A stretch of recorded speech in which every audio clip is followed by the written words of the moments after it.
क्या आपको भी क्लास 12th केमिस्ट्री में 100 आउट ऑफ 100 लाना डिफिकल्ट लगता है या इम्पॉसिबल लगता है? ऑनेस्टली मुझे भी लगता था जब तक मेरे क्लास 12th केमिस्ट्री में 100 आउट ऑफ 100 नहीं आए। तो आज की इस वीडियो में मैं आप लोगों के साथ शेयर करने वाली हूँ मेरी कंप्लीट स्ट्रैटेजी, टिप्स, बुक्स मैंने कौन कौन सी यूज करी थी and all the resources that I had used, जिसकी हेल्प से मैं 100 आउट ऑफ 100 ला पाई थी इन क्लास 12th केमिस्ट्री। तो सबसे पहले मैंने कौन कौन सी बुक्स यूज करी थी, सो दैट पहले तो आप अपनी बुक्स जो है वो सॉर्ट कर लो। तो सबसे पहले आप लोगों को पता है एनसीईआरटी के हमारे 2 पार्ट्स हैं और दोनों ही पार्ट्स बहुत ज्यादा जरूरी हैं। NCERT is a compulsion, NCERT को बिल्कुल स्किप नहीं करना है।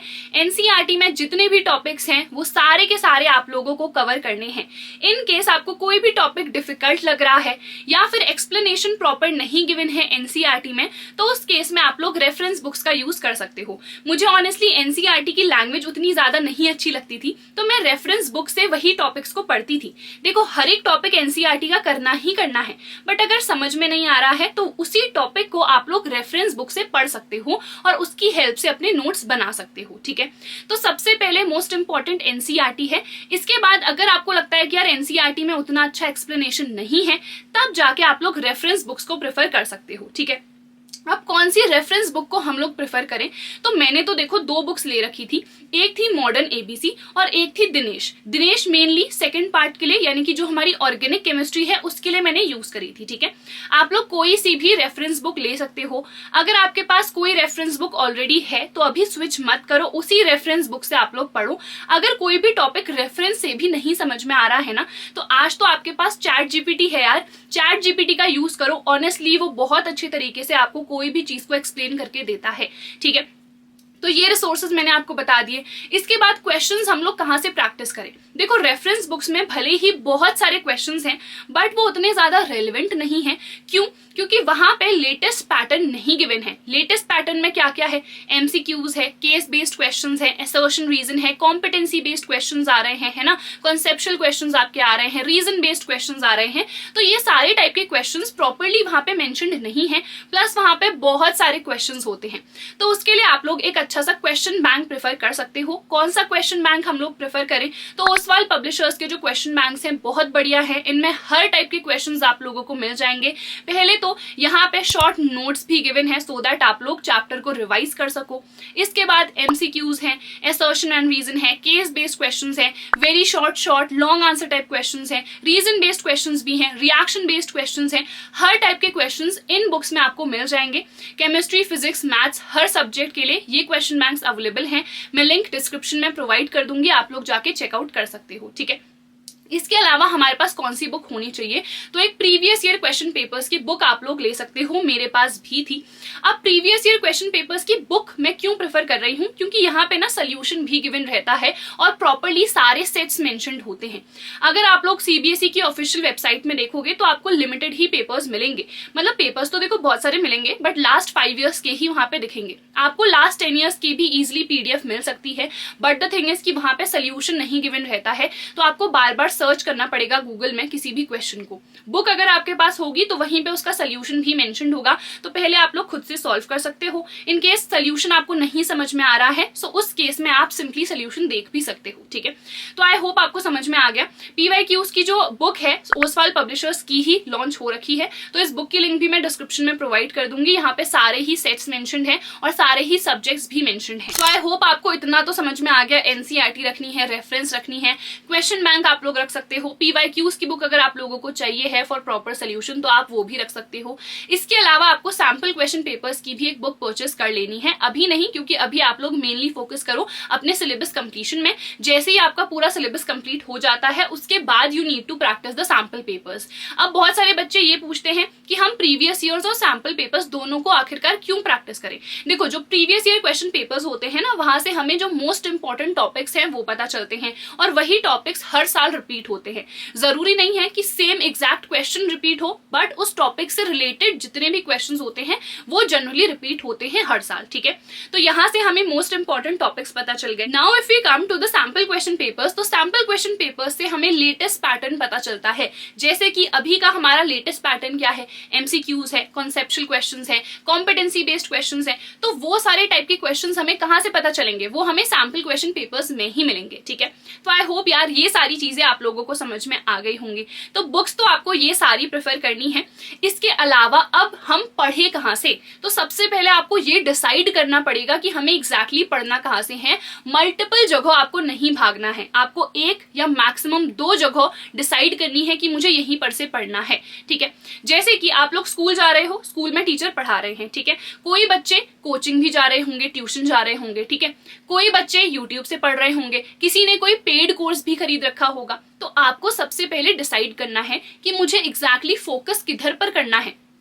क्या मैं स्कूल वाले टीचर से पढ़ रही हूँ, क्या मुझे उनसे ज्यादा अच्छे से समझ में आ रहा है, या मुझे ट्यूशन से ज्यादा अच्छे से समझ में आ रहा है, या फिर अगर मैं यूट्यूब से पढ़ रही हूँ तो मैं अच्छे तरीके से पढ़ पा रही हूँ, या फिर यूट्यूब में बहुत ज्यादा डिस्ट्रैक्शन है तो मैंने कोई पेड कोर्स ले लिया है और मैं वहां पर से पढ़ रही हूँ, ठीक है।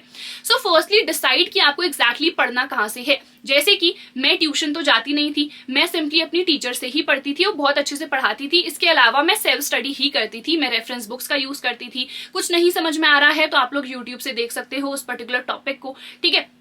तो ये सारी चीजें आप लोगों को फॉलो करनी है। सबसे पहले डिसाइड कर लो प्लीज कि कहाँ से पढ़ना है। अगर आप मल्टीपल जगह से सेम वही चैप्टर पढ़ोगे, हर टीचर के पढ़ाने का ढंग अलग होता है, अलग अलग ट्रिक्स होती हैं, निमोनिक्स होते हैं, तो आप बहुत ज्यादा कंफ्यूज हो जाओगे। तो एक जगह से पढ़ो, डिसाइड करो, वहीं से अपने प्रॉपर नोट्स बनाओ।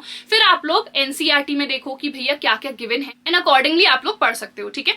तो पढ़ना एग्जैक्टली कैसे है तो आपको समझ में आ गया होगा। सबसे पहले तो आपको लेक्चर अटेंड करना है, जहां से भी आप कर रहे हो, चाहे स्कूल से हो, कोचिंग से हो, यूट्यूब से हो, जहां से भी है। उसके बाद जब टीचर पढ़ा रहे हैं तो आपको शॉर्ट में कुछ नोट्स बना लेने हैं। ये हमारी पैसिव लर्निंग है कि जब हम बस सुन रहे हैं कि टीचर ने हमें क्या पढ़ाया है और हमने शॉर्ट नोट्स टाइप के बना लिए। उसके बाद आएंगे हम एक्टिव लर्निंग पे, विच मीन्स अब हम लोग खोलेंगे हमारी एनसीईआरटी, ठीक है। एनसीईआरटी में हम लोग देखेंगे कि ये टॉपिक गिवन है, क्या क्या चीजें हैं, समझ में आ रहा है, बहुत बढ़िया, डायरेक्टली एनसीईआरटी से नोट्स बनाने लग जाओ। अगर एनसीईआरटी में वो टॉपिक नहीं समझ में आ रहा है तो आप लोग रेफरेंस बुक ले सकते हो। उस रेफरेंस बुक में देखो कि किस तरीके से एक्सप्लेनेशन दे रखा है। उसके बाद आप लोग अपने हैंड रिटन नोट्स बनाओ, ठीक है। अब जैसे ही आपके नोट्स बन गए हैं तो यहाँ पे चैप्टर का जो पढ़ाई वाला पोर्शन था वो तो हमारा खत्म हो गया है। नाउ इट इज इंपॉर्टेंट कि आप लोग बहुत सारे क्वेश्चन को प्रैक्टिस करो। तो सबसे पहले आपको एनसीईआरटी के जो क्वेश्चन है, इंटेक्स क्वेश्चन हो या फिर आपके जो एक्सरसाइज क्वेश्चंस हैं उन पे आप लोग फोकस करो, ठीक है। तो once you are done with these questions, फिर आपको क्वेश्चन बैंक में आ जाना है। क्वेश्चन बैंक से क्वेश्चंस को प्रैक्टिस करो। उसके बाद उसी चैप्टर से प्रीवियस ईयर क्वेश्चन पेपर्स में जो भी क्वेश्चंस आए हैं आप लोग उनको प्रैक्टिस करो। देन आप लोगों को अभी सैंपल क्वेश्चन पेपर्स को प्रैक्टिस नहीं करना है। जब आपका पूरा जो सिलेबस है वो कंप्लीट हो जाए या एटलीस्ट मैक्सिमम चैप्टर्स कंप्लीट हो जाए तब आप लोग सैंपल क्वेश्चन पेपर्स पे फोकस करना, ठीक है।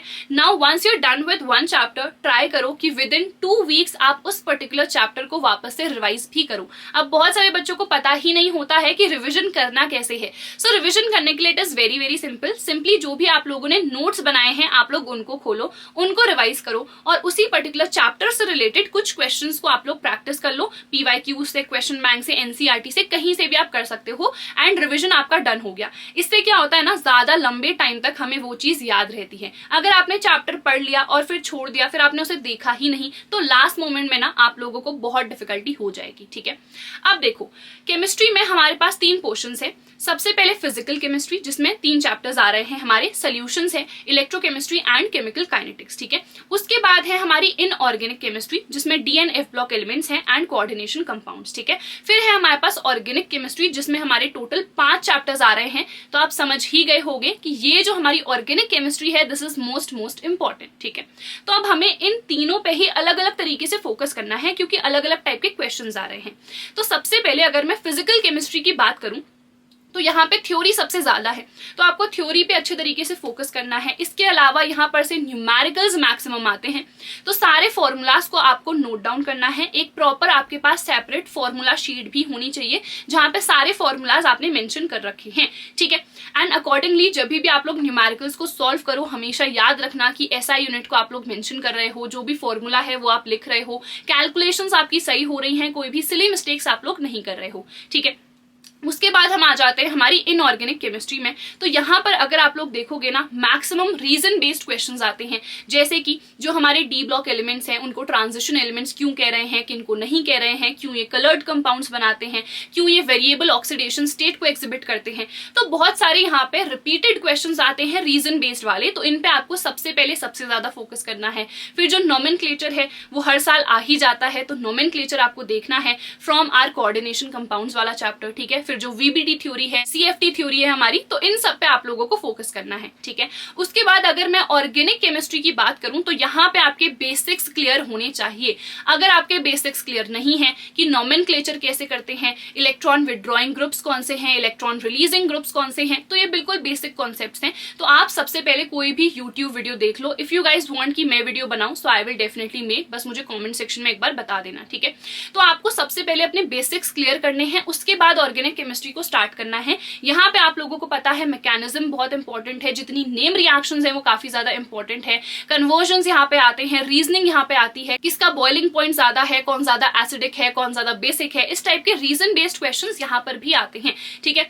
और ये सारे क्वेश्चंस को आंसर करने के लिए it is very very important कि आपके बेसिक्स जो हैं वो सबसे पहले क्लियर हो। तो आई होप यार हर सेक्शन का आपको समझ में आ गया कि फिजिकल में हमें किस पे फोकस करना है, इनऑर्गेनिक में किस में, और ऑर्गेनिक केमिस्ट्री में किस में फोकस करना है। देन हमारी ऑर्गेनिक केमिस्ट्री में जितनी भी नेम रिएक्शंस है ना, उनकी भी आप लोग सेपरेट एक शीट बना सकते हो जहां पे सारी नेम रिएक्शंस आप लोगों ने लिख रखी हैं, क्योंकि अगर आपकी किस्मत अच्छी होगी ना तो 5 मार्क्स के तो यूजुअली हमारी नेम रिएक्शंस ही आ जाती हैं। तो आई होप ये चीज क्लियर है। इसके बाद एग्जाम में टाइम मैनेजमेंट बहुत बहुत ज्यादा जरूरी है। मेक श्योर कि आपकी स्पीड इनफ फास्ट है सो दैट आप लोग 15 मिनट पहले ही अपना जो पेपर है उसको कंप्लीट कर लो। आप लोगों को 15 मिनट का रीडिंग टाइम मिलता है, तो वहां पे जितने भी MCQs हैं, जो भी हमारे असर्शन रीजन वाले क्वेश्चन हैं, उनको आप लोग जल्दी से सॉल्व कर लो सो दैट जैसे ही पेपर आए तो जल्दी जल्दी से आप लोग लिख के उसको खत्म कर दो, ठीक है। तो इस तरीके से आप अपना टाइम बचा भी सकते हो और प्रॉपर्ली मैनेज कर सकते हो, ठीक है। Also it is very very important कि अगर आप लोगों को 100 आउट ऑफ 100 लाना है ना, तो आपका प्रेजेंटेशन बहुत अच्छा हो, कोई भी टॉपिक आप लोग स्किप ना करो।